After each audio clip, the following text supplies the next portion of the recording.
Now, as gunshots echo across the wind-swept, snow-covered reaches of the wild Northwest, the challenge of the Yukon.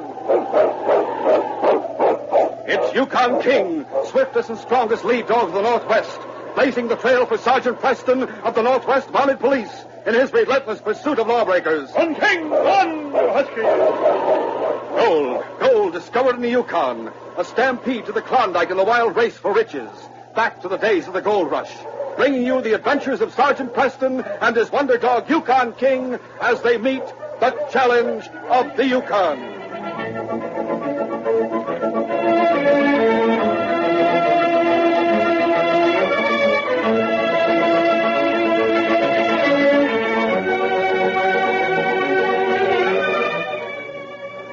Even in the glowing warmth of the neat, homey cabin, Judy Smith momentarily shivered as she listened to the shrill, relentless wind that tore at the door and windows in a fury of frustration.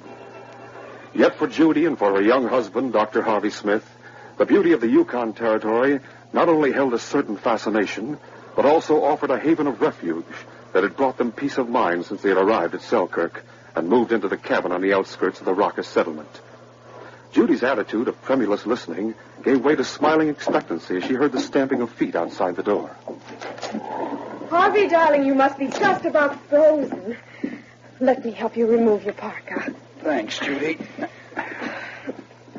I'll get you a bowl of nice hot soup right away.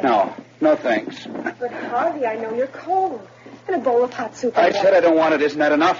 Why, Harvey. I'm sorry I lost my temper, honey.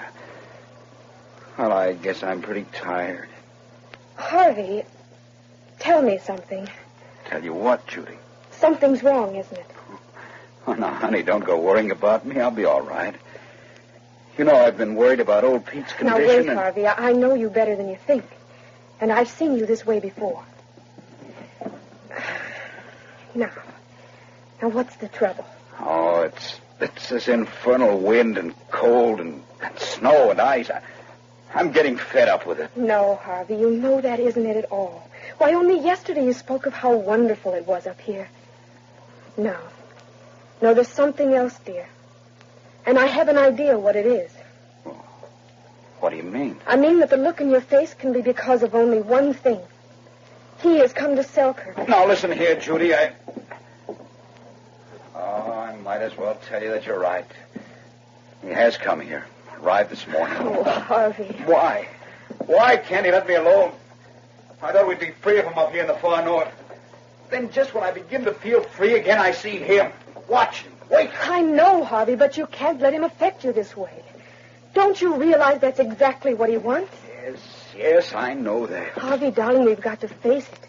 You can't be running away forever. You must overcome your fear of Karl Struger. Believe me, Judy, I've tried, but it's no use. I worked and studied long and hard to become a doctor. I know. It isn't so much that I fear what he'd do. It's the effect on my nerves.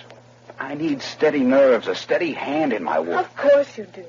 But ever since Karl Struger swore if you ever operated again, he'd kill you, you've let him hound us from one town to the other. All the way from San Francisco to the Yukon. Oh, you don't have to tell me. I know all that.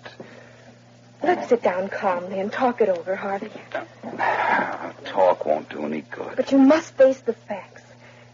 Karl Struger is a professional gambler, and he can go into any town and make a living. Sure, I know all that. But you can't. You're a doctor, and a good one. But you have to become established in one place to make a living. And here in Selkirk is your chance. You know it's a growing settlement. The only doctor for miles around is old Dr. Mason. And he's leaving for California next month when the thaw comes. It's no use, Judy. With Struger in town, I'd be... He's to blame for what happened in San Francisco, not you. I know. When he first called me to attend his wife, I told him an operation for appendicitis was necessary immediately. Yes, but he refused to let you operate until it was too late, didn't he? That's right. But why remind ourselves of all that? Haven't we gone through enough without... Listen to me. Karl Struger is a cold, calculating gambler. Maybe he would carry out his threat to kill you if you operate again. But his main thought is to make you suffer through fear. To make you give up medicine entirely. Oh, please, Harvey. Face this thing and beat it now. While Doc Mason's here, he could do any needed operations. But after What he goes... happened when you saw Struger? Perhaps by now, well, he might have changed. No, honey, he hasn't changed. This morning, as I left old Pete's cabin, I met Sergeant Preston with his dog, King. The sergeant and I stood talking. Good morning, Sergeant. Good morning, Dr. Smith. Well, King, old fella. Oh, good to see you again. King considers you a good friend of ours, Doctor. Oh, how's old Pete getting along? Well, he's holding his own. But I'm still a little worried about him. These dogs look as if they've come a long way. Easy, King. Quiet, fella. Hello there. I'm Sergeant Preston, Northwest Mounted Police. Oh, I'm Carl Struger. Struger. Glad to know you, Sergeant. You can direct me to the hotel. I'll go... Well. Dr. Smith.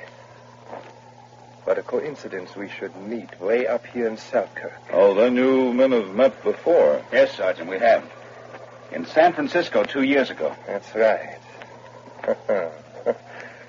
I have stopped in many towns since then. How about you, Doctor? You're doing well, I hope?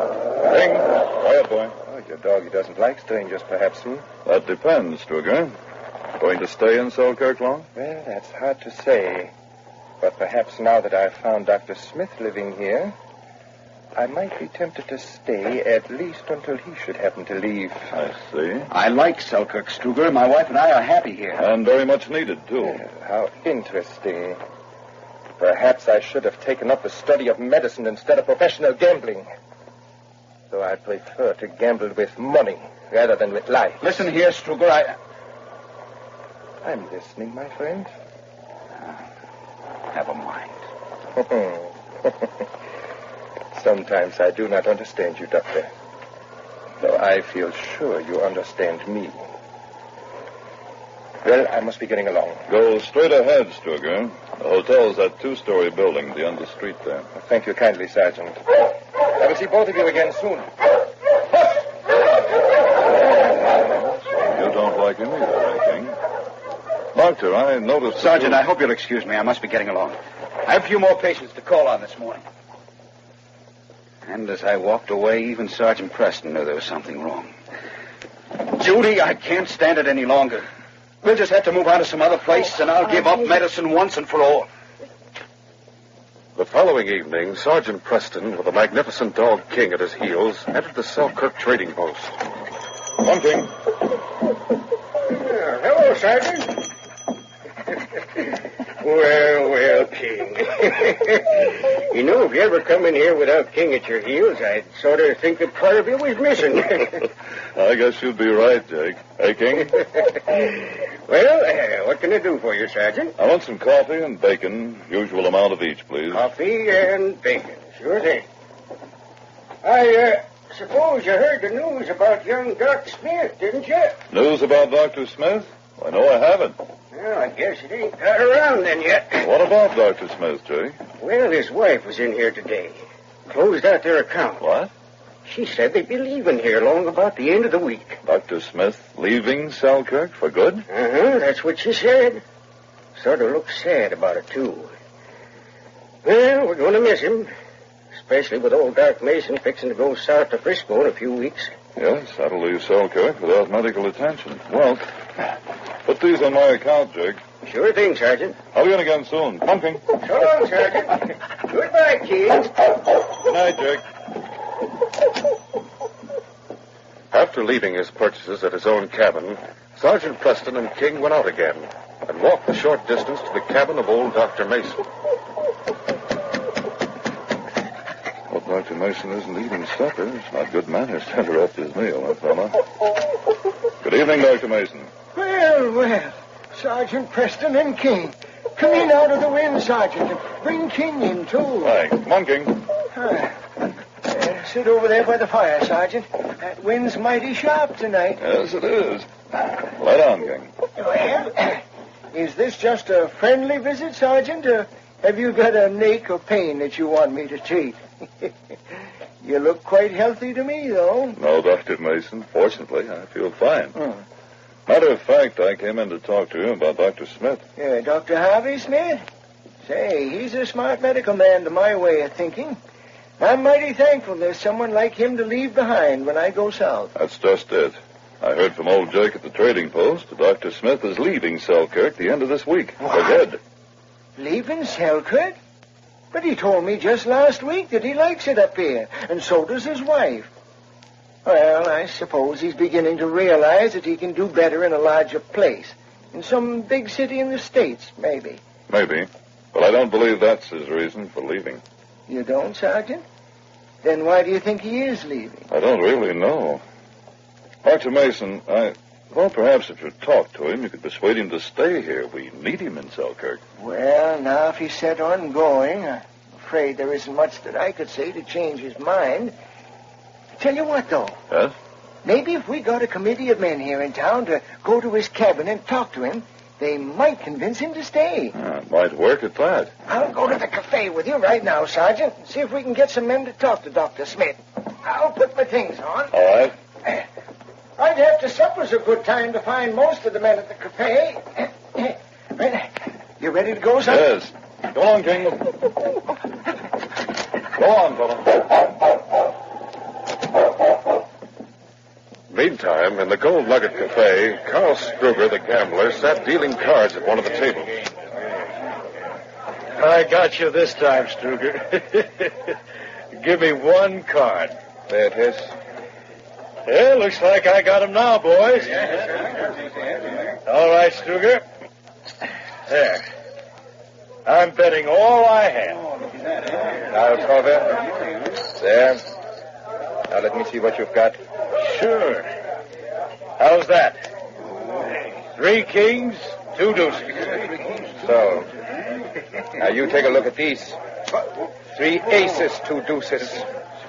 I win, mister. Why, you dirty cheat. Look out, everybody. Help for cover. This'll settle you, Struger. Get him, King.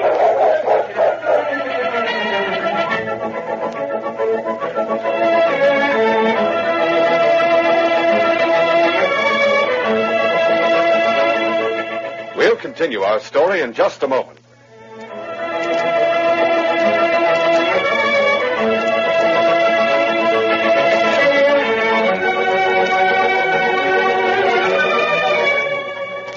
Now to continue our story. As Dr. Mason and Sergeant Preston entered the Gold Nugget Cafe, one of the prospectors who had just lost everything he owned to Carl Struger pulled his gun and shot wildly. Dr. Mason, with a cry of pain, sank to the floor. The great dog King, who had entered with them, took in the situation at a glance. And even as Sergeant Preston called out to him, the massive dog had sprung into action. With teeth bared and a snarl in his throat, King leaped at the crazed prospector. Oh, my arm! Get him off! Take that man to the constable. His bullet got Doc Mason. He was just coming in. That dog sure moved fast. That dog of yours is a wonder, Sergeant. He didn't give him a chance to shoot again, or he might have shot me. There are others to think of besides you, Struger. Dr. Mason. Dr. Mason's badly hurt. Huh? We'll take him in the back room. There's a cot there. Oh, Get Dr. Smith. Tell him to operate. Get Bullet. Otherwise, Easy, Doctor. Easy. We'll get Dr. Smith right away. If necessary, he can operate right here. After moving the wounded doctor into the back room, Sergeant Preston started through the cafe on the way to get Dr. Smith. You think you'll pull through, Sergeant? Is he bad off? I'm hoping Dr. Smith can pull him through. I'm going after him right now. Have them get hot water ready for an emergency operation. I'm afraid getting Dr. Smith isn't going to do much good. Easy, King. Why not, Struger? What makes you say that? Oh, it's just a thought, Sergeant. Anyway, I'm betting you won't get Dr. Harvey Smith to operate. We'll see about that, Struger. Come on, King.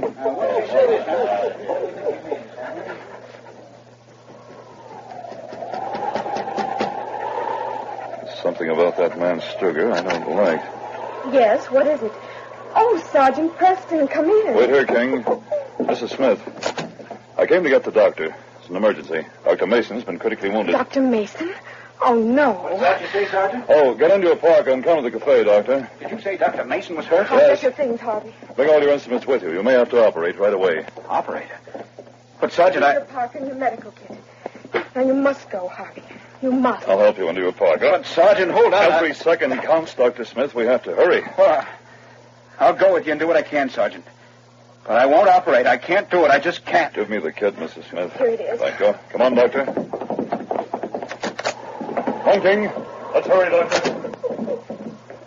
A short time later, Sergeant Preston and Dr. Smith entered the cafe, leaving King outside to wait. The two men walked through the crowd toward the back room, which had been put in readiness for the young doctor to administer to Dr. Mason. As Sergeant Preston and Dr. Smith reached the door to the back room, Carl Struger reached out and touched Smith's arm. Just 1 minute, Smith. Struger. Just let me remind you that operations can result in death for certain people. Out of the way, Stuger. Go on in, Doctor. Dr. Smith, I knew you'd come. It's up to you. Bullet lodged near my heart, it seems like. I'll examine the wound.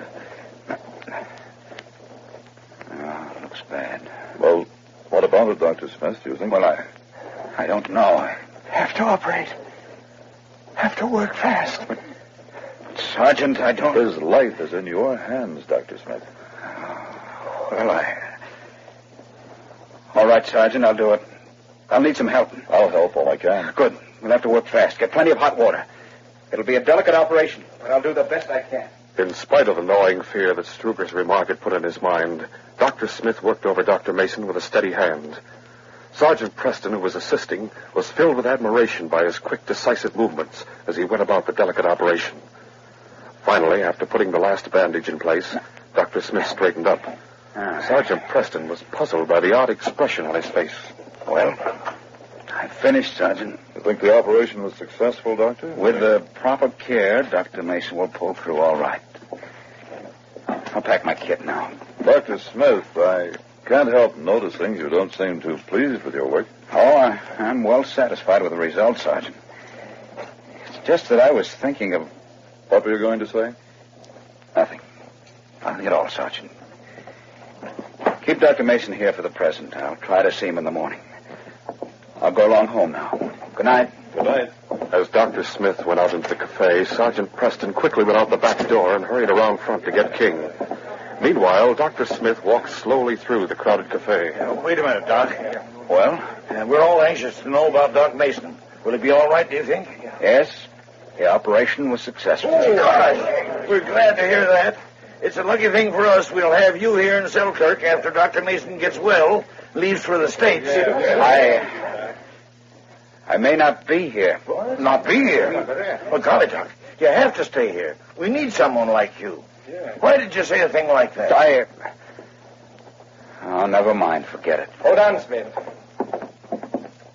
Well, what do you want, Struger? You remember what I told you in San Francisco? I've never forgotten it. I'm sure you haven't. But I just wanted to make sure. Listen here, Struger. You can go as far as you like. I've just decided that I will stay in Selkirk. Now get out of my way.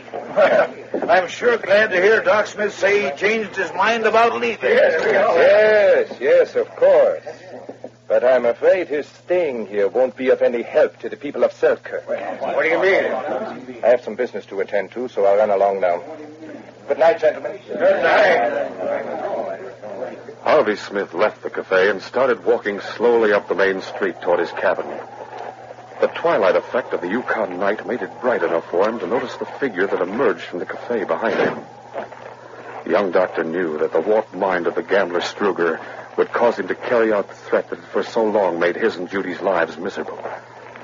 He thought of the calm steadiness of Sergeant Preston, which had helped him so much in performing the operation. The thought gave him courage to face an issue now, to put to a test the threats of the man who walked a short distance behind him. Harvey didn't carry a gun, but he knew this fact wouldn't deter the man whose strange madness caused him to seek revenge for a fancied wrong. Suddenly, Harvey stopped and turned to face Struger. Well, Struger, we're out here alone. You have a gun. I don't carry one.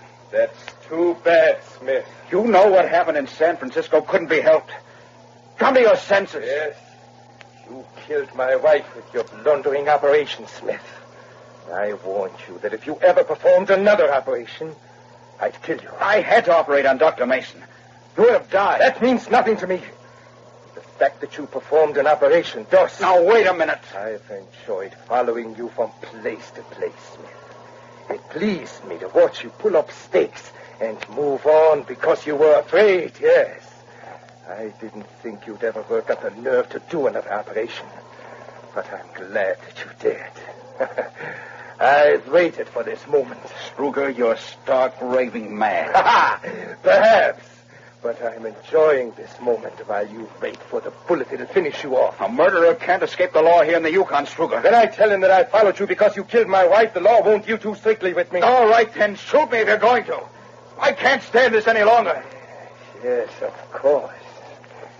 Here's the bullet I've carried just for you, Dr. Smith. King, coming along in the shadows between the buildings just ahead of his master, saw Struger as he slowly raised his gun and aimed it at Dr. Smith. King knew that death sprang from a pointed gun.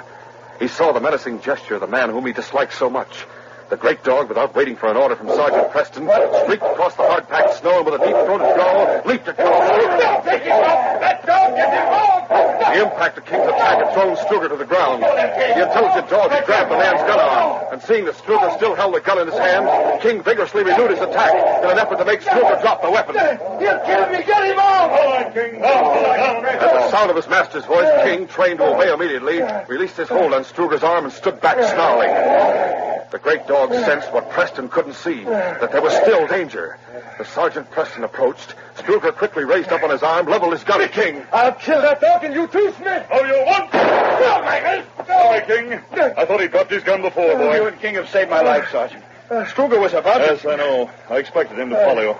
That dog, if it hadn't been for him... All right. He's fainted.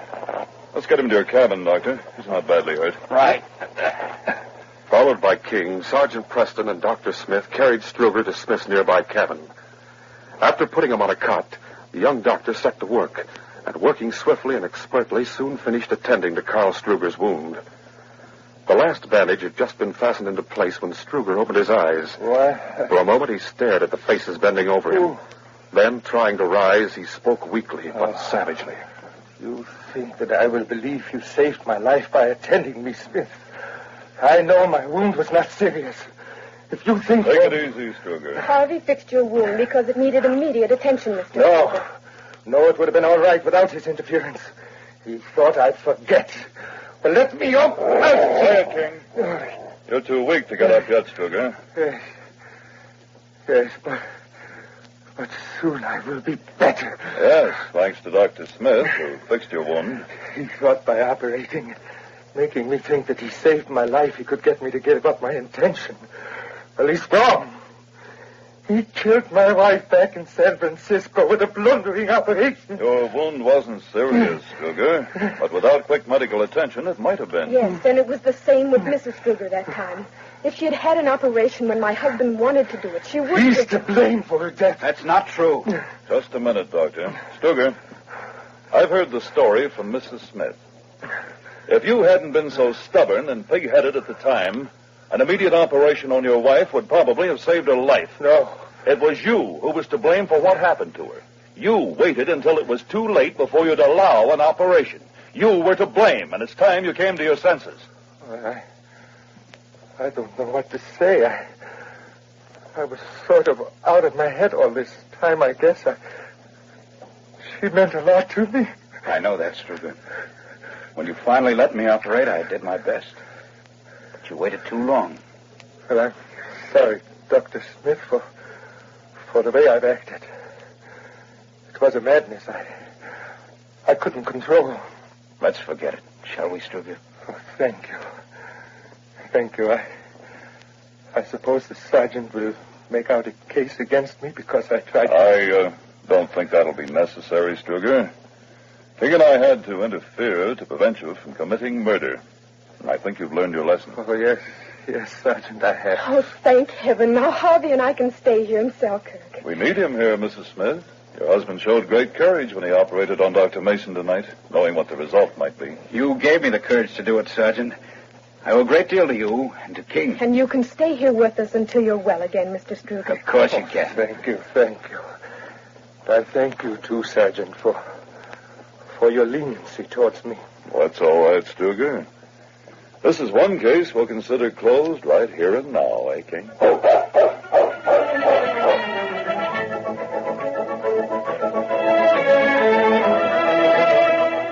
These radio dramas are created and produced by George W. Trendle, directed by Fred Flowerday, and supervised by Charles D. Livingston. The part of Sergeant Preston is played by Paul Sutton. This is J. Michael wishing you goodbye, good luck, and good health. So long.